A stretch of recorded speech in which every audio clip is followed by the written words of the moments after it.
చెప్పండి.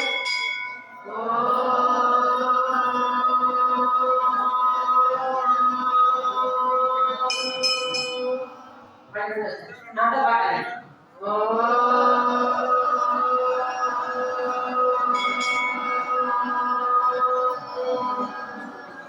మళ్ళీ ఇప్పుడు నాతో పాడాలి.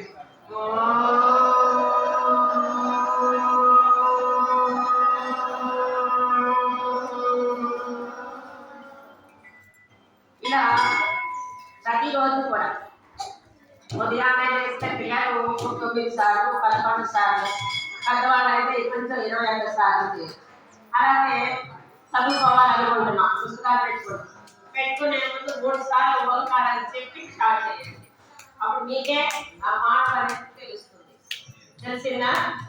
అలాగే ఇంకొకటి, పొట్టు పెట్టుకోవడం ఎందుకు, గాజులు వేసుకోవడం ఎందుకు, పూలు ఎందుకు పెట్టుకోవడం అని అంటే ఇంకోటి జుట్టు విరపోసుకోవడం.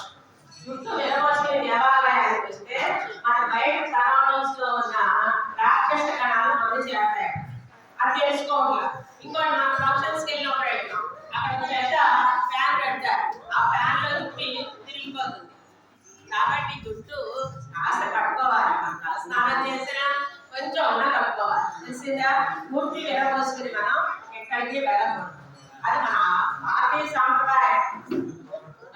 అది ఇతర దేశాలను చూసిన వాళ్ళు ఎలా ఉన్నారంటే మనకు కుదరదు. ఇంకోటి మాట పెట్టుకుంటారు, అర్థమవుతుందా? అంతేగాని చాలా మంది అనుకుంటారు ఒక కనపడుకోవడం, ఒక అసలు కనపడుతుందా ఉంటే బాగుండు, ఇంట్రెస్ట్ ఎక్కువ ఇంకా కళలో కూడా కాదు. వేసి అంత అవునా కాదు. ఇంకోటి గాజులు